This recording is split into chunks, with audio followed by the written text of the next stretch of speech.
आज हम पढ़ेंगे त्रिकोणमितीय अनुपातों के मानों की सारणी। देखो इसके अंदर इधर लिख लेते हैं हम डिग्री या फिर रेडियन मान, और इधर त्रिकोणमितीय अनुपात, त्रिकोणमितीय अनुपात।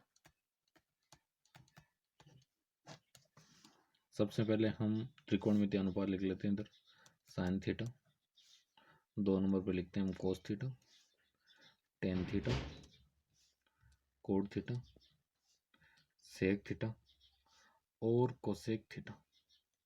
ये अपने पास त्रिकोणमितीय अनुपात हो गए। ये 6 त्रिकोणमितीय अनुपात होते हैं। नंबरिंग लगा दें इनकी। अब सबसे पहले हम इसके अंदर देखो कौन कौन सी कितने कितने डिग्री का हमें मान निकालना है। तो सबसे पहले मैं ले रहा हूँ 0 डिग्री, फिर ले रहा हूँ मैं 30 डिग्री, फिर ले रहा हूँ 45 डिग्री, फिर ले रहा हूँ 60 डिग्री और उसके बाद लास्ट हमारे पास 90 डिग्री। तो हम इसको रेडियन के अंदर देखो, चलो रेडियन बाद में देखते हैं। तो 0 डिग्री का मान 30 डिग्री, 45, 60 और 90 डिग्री। सबसे पहले हम देखो एक लाइन बनानी है केवल हमें साइन थीटा वाली। तो साइन थीटा की लाइन बनाने के लिए मैं इसमें तो सबसे पहले इसमें सारणीबद्ध कर देते हैं।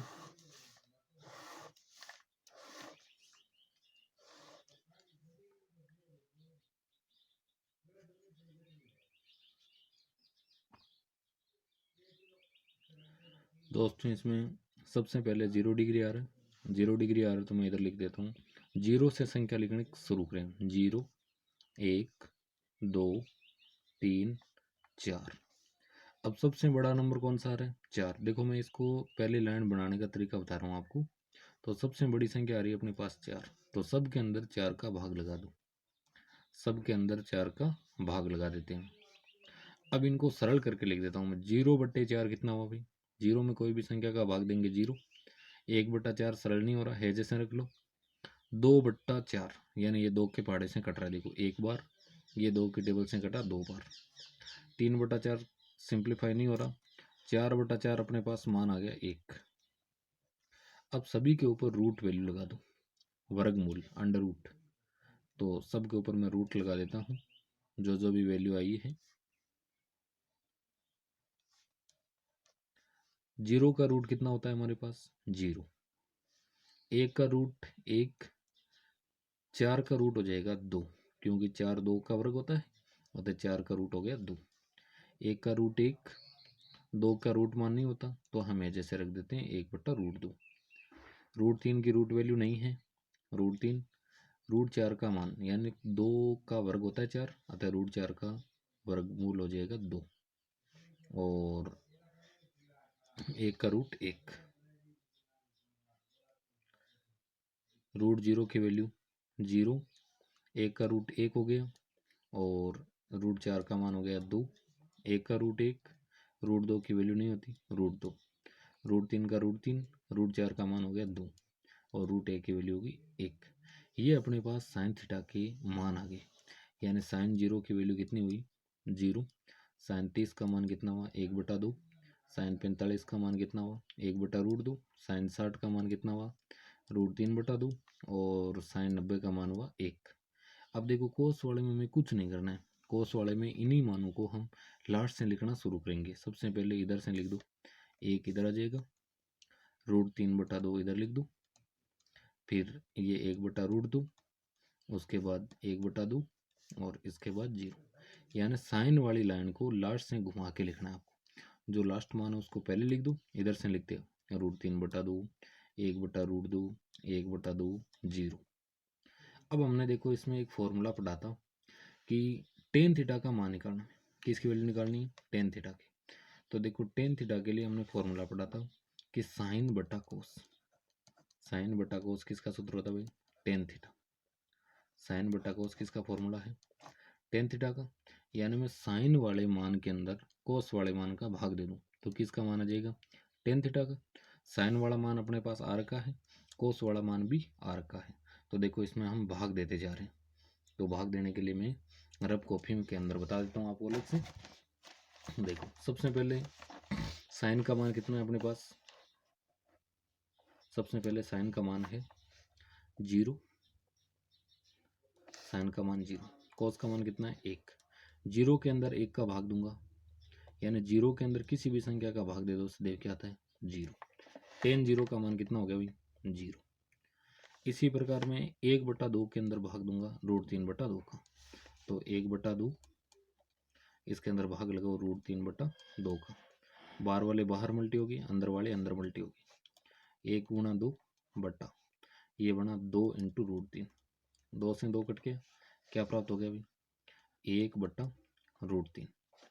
इसी प्रकार ये दोनों सेम नंबर है, 1/√2 में 1/√2 का भाग देंगे, सेम नंबर है तो कितना आ गया 1। इसमें 2 से 2 काट दूंगा मैं, √3/2 के अंदर 1/2 का भाग लगाना है, बट्टे वाला 2 से 2 कट गया, कितना आया √3/1, यानी इसको क्या लिख सकते हैं √3। फिर 1/0, 1 के अंदर 0 का भाग लगा दो, कोई भी नंबर के अंदर 0 का भाग लगाएंगे सदैव इन्फिनिट आएगा, अनंत, इसको बोलते हैं हम अनंत। ये सिंबल लगा दो। अब हम कोट थीटा का मान निकालना है, तो tan वाली लाइन को हम उल्टा करके लिख देंगे। जैसे हम साइन वाले से कोस का मान प्राप्त किया है, वैसे tan वाले से किसका मान प्राप्त कर लेंगे कोट का। तो यहाँ से आप लिखते जाओ, पहले कौन सा आएगा अनंत, फिर आएगा हमारे पास √3, फिर 1 का 1, फिर 1/√3 और फिर 0 का 0। ये अपने पास वैल्यू होगी कोट थीटा की। इसके बाद आता है अपने पास सेक थीटा। तो देखो सेक वाले के भी अंदर आपको एक फॉर्मूला, पहले हमने फॉर्मूला पढ़ा इसका, बस सेक वाले के लिए क्या करना है हमें, सेक थीटा का हमने फॉर्मूला पढ़ा था 1/cos थीटा। सेक थीटा के लिए क्या फॉर्मूला पढ़ा था 1/cos थीटा, यानी सेक किसका उल्टा होता है भाई, सेक उल्टा होता है कोस का, तो 1/cos। तो अब आप क्या करो, कोस वाले मान है उनके बट्टा में, जिनके बट्टा में कुछ भी नहीं उनके बट्टा में हम 1 मान सकते हैं। √3 के बट्टा में 2 आ रहा है, 1 के बट्टा में √2 आ रहे हैं, 1 के बट्टा में 2 आ रहा है, 0 के बट्टा में कुछ नहीं आ रहा तो 1 मान लो। अब इनको उल्टा करके लिखो, उल्टा करने का मतलब है ये नीचे वाला ऊपर आ जाएगा, ऊपर वाला नीचे। देखो 1/1 क्या हो जाएगा 1 ही हो जाएगा, इसका उल्टा करो, 2 ऊपर आ जाएंगे, √3 कहाँ आ जाएगा नीचे, 2/√3। इसका भी उल्टा करो, √2 ऊपर 1 नीचे, यानी √2 के अंदर 1 का भाग लगाऊंगा तो √2 आएगा। इसका भी उल्टा करो, 2/1, 2/1 कितना हो गया 2। अब यहाँ ध्यान देना भाई 1/0, 1/0 किसकी वैल्यू होती है इन्फिनिट। अभी बताया मैंने कि 1 के यानी किसी भी नंबर के अंदर अगर हम 0 का भाग देते हैं तो सदैव क्या आएगा अनंत। अब सेक वाली लाइन को घुमा के लिख दूँ, कौन सी लाइन प्राप्त हो जाएगी हमें कोसेक की। यहाँ से शुरू करेंगे इन्फिनिट अनंत, 2 √2, 2/√3 और ये 1 का 1, यानी अनंत यहाँ लिख दिया, 2 यहाँ आ गया, √2 यहाँ, 2/√3 यहाँ लिख दिया और 1 का 1 लिख दिया। ये अपने पास त्रिकोणमितीय मानों के लिए त्रिकोणमितीय अनुपातों के मानों की सारणी है, और ये कंप्लीट रूप से समझ में आया होगा सबको। एक इसमें बात बता देते हैं हम भाई, यहाँ पर हमने देखो डिग्री लिखा था और मैंने सारे के सारे मान डिग्री में लिखे हैं, 0 डिग्री 30 डिग्री 45 60 और 90। इनको अगर कई बार क्या होता है रेडियन में पूछा जाए, जैसे पूछा जाए sin π/3, तो हमें कैसे पता लगेगा, देखो कोण के लिए पाई का मान होता है 180 डिग्री। हमें डायरेक्टली समझना है कोण के लिए पाई का मान कितना होगा 180 डिग्री।